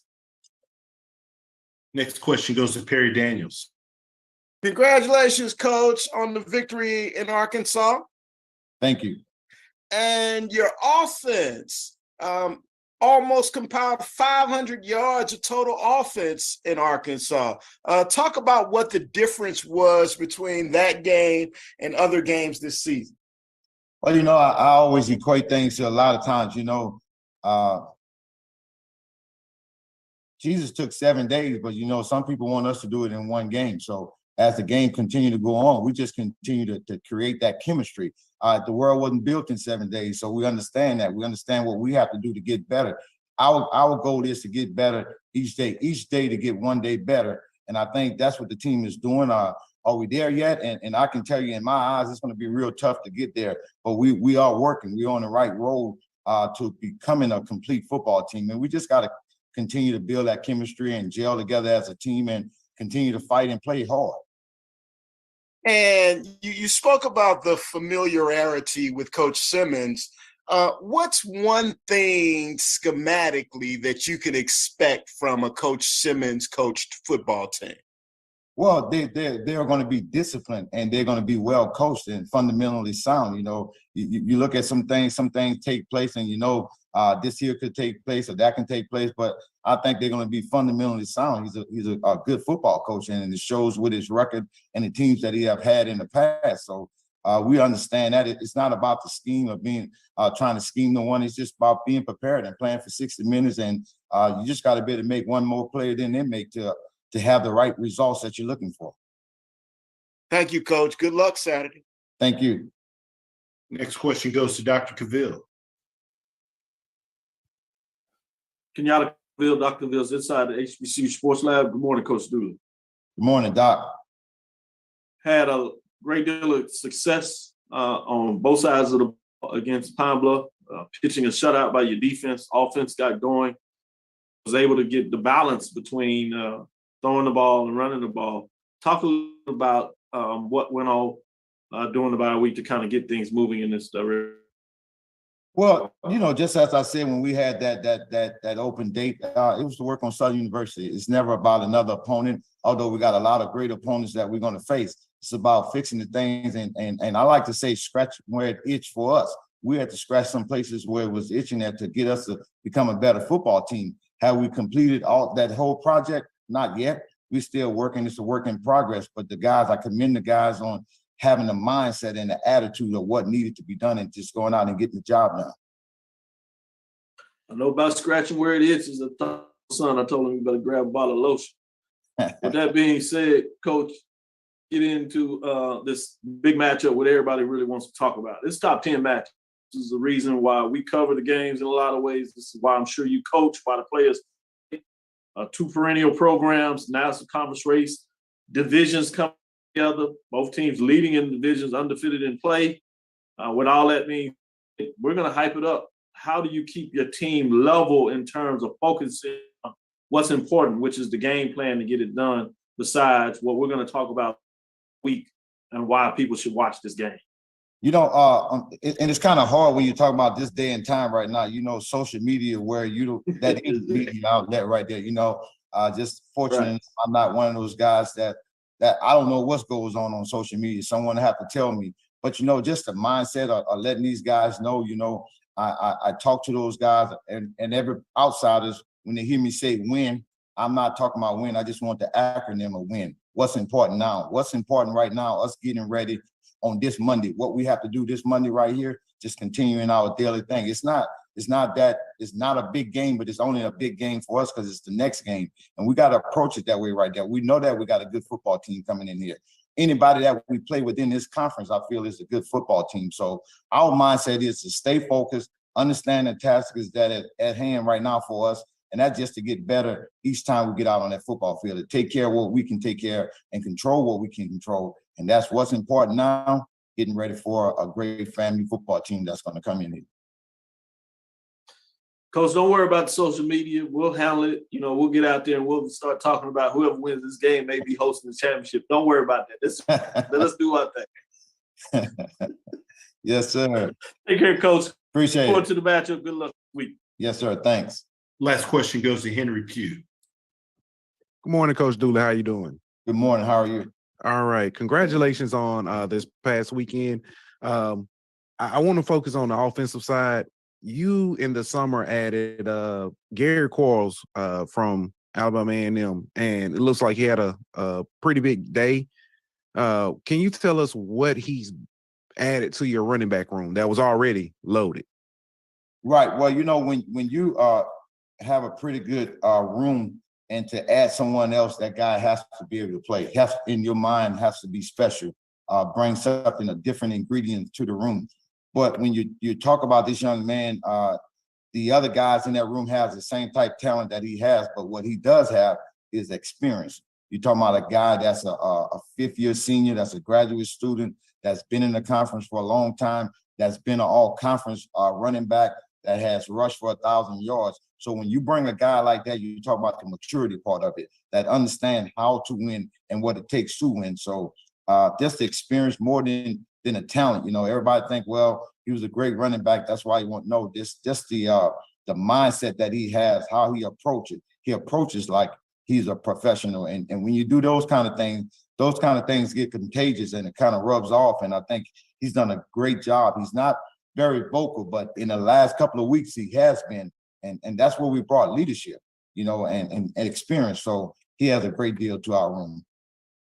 And Coach, to piggyback off of that, you talk about leadership. Harold Blood, he's been able to maneuver the season and seems like to improve week in and week out. This past weekend, he threw for 90%, 18 to 20, 225. What is he, or how have you seen him grown throughout this season? Well, you know, he's getting seasoned. You know, he came in, hadn't really played multiple games. Guys hadn't had any film on him. So, you know, things take place, but the young man is a guy that understands it. And he understands that room. You know, I heard Coach Simmons talk about that quarterback room. It can get very, very brutal at times, but you got to be tough. You got to have tough skin. I'm another one. I tell everybody, they talked about Jesus. Who am I? So it doesn't bother me. So we just continue to go. I think he's strong-minded. He understands what it takes. He understands that position. And then you have a great coach when you talk about a Willie Totten that, I mean, how can you not mention his name when you talk about the quarterback room? So we got someone that's mentoring him, doing a great job with him. And the young man just continue to grow because he's seeking that knowledge. He's like a sponge. He want to take that knowledge in. And then he's just a student of the game. Thank you, Coach. Thank you. Coach Dooley, as always, we appreciate your time. Look forward to speaking to you again next week. Thank you, guys. Yes, sir. Thank you. Now go to Texas Southern. Head Coach McKinney. You see that we have Coach there with us. Coach McKinney, as always, thank you so much, sir, for taking some time to join us. Coach, if you would please start us out with an opening statement recapping your team's big homecoming win over Lincoln. Yeah, big win for us. Got our first win of the season this past weekend on our homecoming versus Lincoln University out of California. Thought our guys played a complete game, although it wasn't a perfect game, but we were a lot more consistent, both offensively, defensively, in the kicking game. Played a lot of people. Got a chance to get some guys on video that we hadn't had an opportunity to put in the game early in the season. So those guys came and played hard and put forth great effort, and we were fortunate enough to come away with the win. Appreciate those opening comments. Coach, first question goes to Dr. Cavill.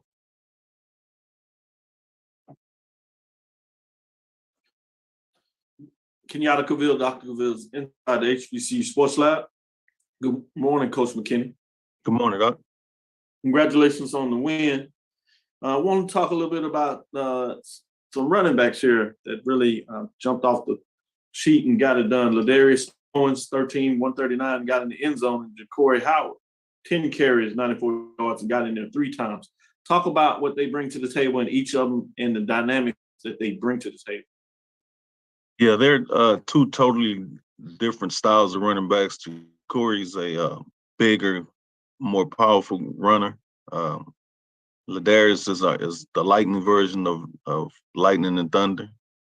But those guys have a tremendous amount of experience. They've been with me since my first recruiting class. We trust them. They're great leaders. They work extremely hard. And then they know what to do with the ball when they got the ball in their hands. They're fighting for tough yards.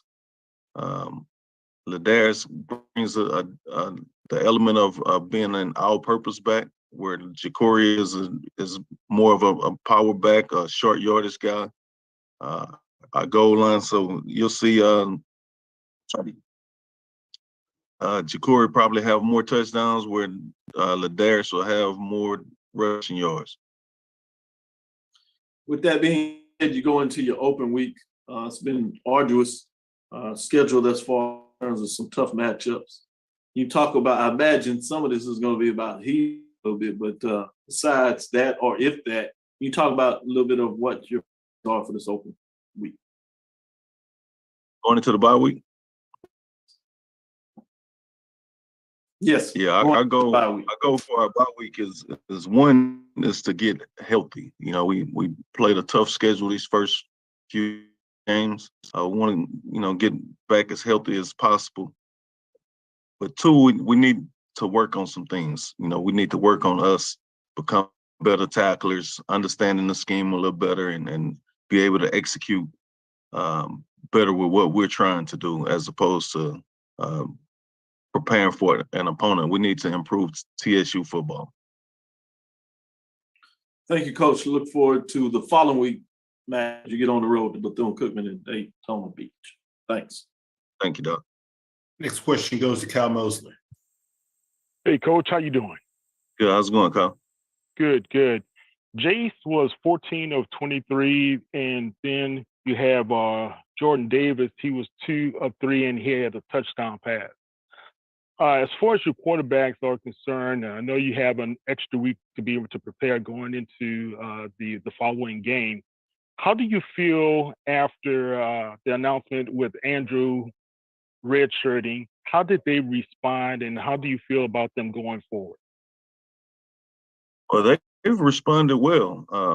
Jace has stepped in for Andrew since week 2, and he's trying to find his way or make the team his, per se. And he's out there doing what he started doing what a backup quarterback should be doing, and taking over and maintaining a certain level of play. But he's slowly making the team his.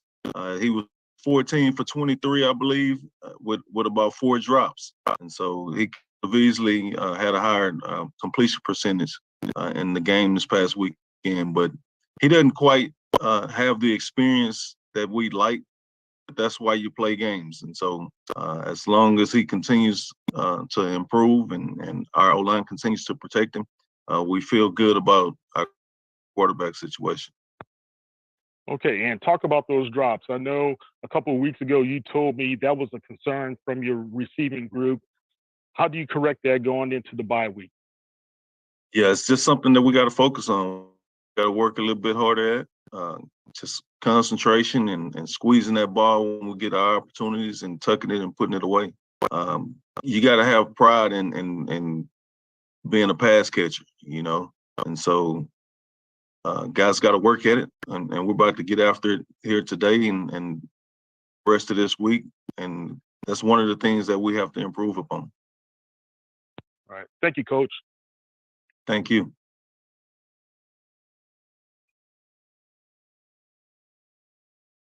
Next question goes to Henry Pugh. Good morning, Coach. How are you doing? I'm good. How are you doing? Doing well, Coach. On Thursday evening, we received the news from Andrew about him being out for the remainder of the season. With that being said, is he still around the program as far as helping with the other quarterbacks and stuff, or is it kind of he has to be away with the health issue? No, he's definitely around. He's a part of the team. He's in every meeting. He's at every practice. He's just following his doctor's orders. And, you know, he was voted team captain. So he's been every bit of the team captain. And he's been a leader with the quarterbacks and coaching them up and showing them things that he sees when he's out there and things, just giving them tips as he should. And so, yeah, Andrew's been very much a part of the program. All right. Thank you, Coach. Thank you. Coach McKinney, as always, we appreciate your time. Look forward to speaking to you again next week. Thank you for having me. Yes, sir. Thank you. Now go to Jackson State. Head Coach Taylor. Coach Taylor, thank you so much for taking some time out of your schedule, excuse me, to join us. Coach, how y'all doing? Doing pretty good, Coach. How are you, sir? I'm good. Coach, if you could just start us out with an opening statement. Enjoyed the bye week. You know, we got some good work in those on last week as a program.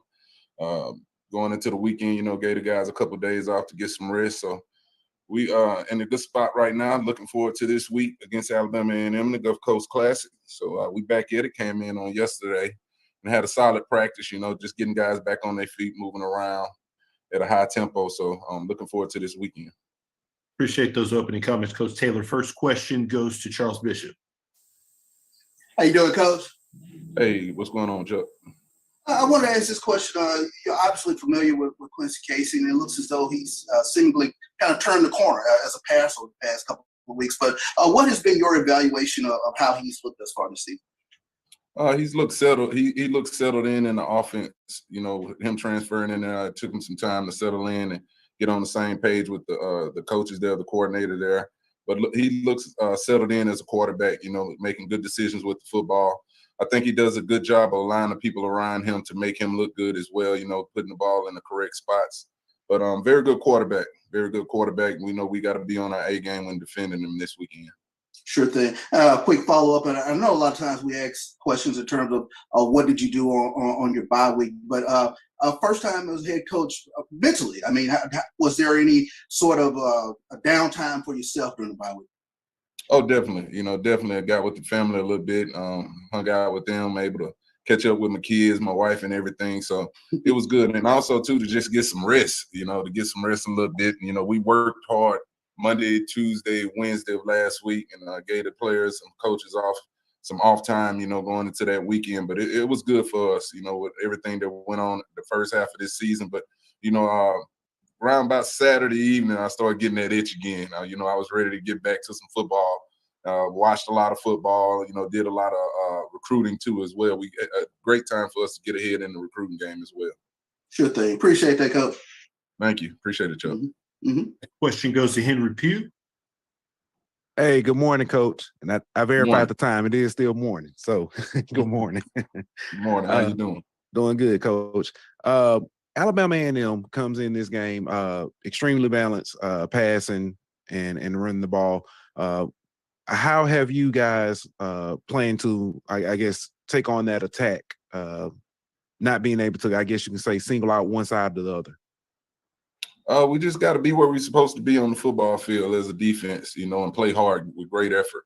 I want to get 11 hats to the football. Dwayne Taylor, their offensive coordinator, does a great job over there. He's been doing a great job as a coordinator, you know, over the years. You know, good offensive staff over there. But we got to be where we're supposed to be on defense, do our job, get 11 hats to the ball, and, you know, allow our athletes to make plays. All right, Coach. And lastly, I want to ask you about your special teams. I know you had a few kickers that were banged up and a punter as well. Where you guys sit as far as health-wise of those gentlemen? Hopefully we get some guys back this week. You know, I'll get with the training staff some more on today. We met briefly on yesterday about some guys and, you know, just trying to get them upright and get them through the games, you know, get healthy, continue treatment with those guys, and hopefully we can get them back on the field. You know, it was a thorn in our side against the Bethune game when you don't have any kind of kicking game whatsoever. We're going for 2 points. Didn't have a kickoff person really out there that had been, you know, was able to get some true work. So, you know, we'll try to get those guys back on their feet and get going this week. All right. Thank you, Coach. No problem. Thank you. Next question goes to Dr. Cavill. It's Kenyatta Cavill. Dr. Cavill's inside the HBCU Sports Lab. Here How you on doing, the Doc? cusp of it. So good morning, good afternoon, whichever one you want to take. Right at it. Just wanted to say, it's amazing when you think about the coaching life. Fascinating to say that you got a chance to spend some time with kids. We take it for granted. So thanks for doing what you. With that being said, let's get into this action. It's a big matchup in the East. In terms of the seeding, obviously, you still want to focus on ability to stay in the race. And to do that, it's better to do it from a wins perspective also. Yeah. A lot of that we'll talk about from a media perspective, but focus on Alabama A&M's Bulldogs. Obviously, you talked about their offense, but what about what defense? How do you look at what they do on defense and what ways they attack? They got some big guys on the defensive line on the inside up, and they're two big D tackles that play well for them. Second level, third level of the defense really flies around, and they do a good job of getting turnovers. You know, we've been emphasizing that we got to protect the football against a group like this and not give their offense too many opportunities on the field. But we just got to be better on the little things, like third down, red zone. We get those opportunities to extend drives and score points. But just definitely don't want to turn the football over. Go out there and execute, and don't put too much on our offensive guys' plate, and allow these guys to make plays going into this weekend. Neutral site game in terms of conference game. What is your overall thoughts about playing neutral site for a conference game? I ain't gonna say what I'm thinking, but it is what it is. It's a conference game for us. Give me another season, then I'll let you know. But nah, yeah, Let me it was ask a game you that was more played in last terms year. of- Say it again, Doc. I'm sorry. Go ahead. Follow up. I'm sorry to Okay. interrupt. But no, it was a great atmosphere on last year. We got over there, Gulf Coast Classic. Mobile did a great job of laying out the red carpet with the banquet, everything when we pulled up there. The thing that was pleasing too, also a great turnout. Jackson State really showed up in that game on last year, and we're expecting the same things this year. But regardless for us, again, it's the next one on the schedule. Like you said, an Eastern Division opponent. So we got to be ready to play and put all the other stuff to the side. Like I always say with those classics, the pageantry and stuff is really not for us. It's up to us to go out here and execute and be the best football team on the football field that day. Thank you, Coach. Look forward to the matchup. Thank you. Good Appreciate luck it, this Doc. week. Thank you. Next question goes to Jay Keith. Hey, Coach, it's JT. Can you had another week with Leonie Armenta. Can you talk about her progress and if you plan on maybe using her again? We'll see how she does this week.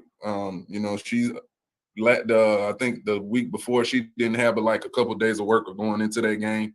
So that's why we didn't really use her that much. I think a lot of people thought it was her kicking throughout the game, but she only had that one opening kickoff, and the rest was a running back kid that we plugged in, to do the rest of it. So we'll see how does this week for us. We'll continue to evaluate her, and if she's good to go, we'll put her out there and see what she can do. Coach, did you realize that follow-up question? Did you realize that you were making history and she made history as the first SWAC, female SWAC kicker and HBCU kicker? I mean, your thoughts on that? Yeah, I did. I did. Like, I'm the type of person, whoever can help us go out here and win football games, I'm gonna put that person in the right position to help us. But I kind of figured, there was some history we were making there. But it was a great opportunity for her to come out and, help this football team. And then at the same time, vice versa, we were very proud of her, what she came out and did in that game. Thank you, Coach. Thank you. Next question goes to Kyle Mosley.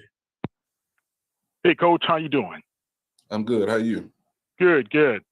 Talk about your defense and how there have been evolving over the past few weeks and going into a challenge against Alabama A&M. Defense has been playing very good. Coming off of that Texas State game, I really challenged them, pushed the coaches on that side of the football and those players to come out a couple weekends ago and play well at home, and they answered the bell, with turnovers, scoring touchdowns and, able to generate a safety. So I'm very pleased where we are with the defense. We got getting some bodies back off the injury report too as well.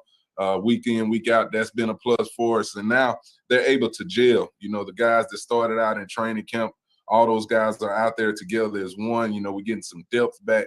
So I feel real good where we are defensively right now going forward. Okay. And last question, Irv Mulligan. Again, I just think the world of what he's been doing for your program. Talk about him as well as the other running backs and how they bring balance to the offense. Oh man, they've been doing a spectacular job since game one. You talk about Irv Mulligan. I mean, he runs behind his pass. He runs with violence, and just approaches the game, the right way.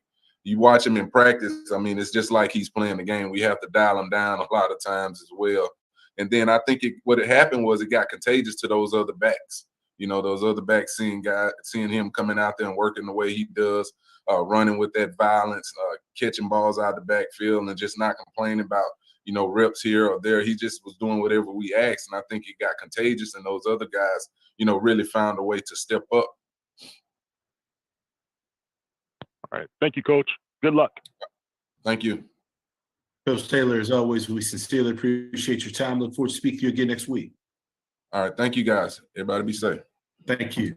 All right. This concludes our SWAC football head coaches media session for Monday, October 2nd. We will get this audio and video recording process. We'll send it out to all of our media participants on this Zoom session and on our distribution list. If you would like to be added, please email a.roberts@swac.org and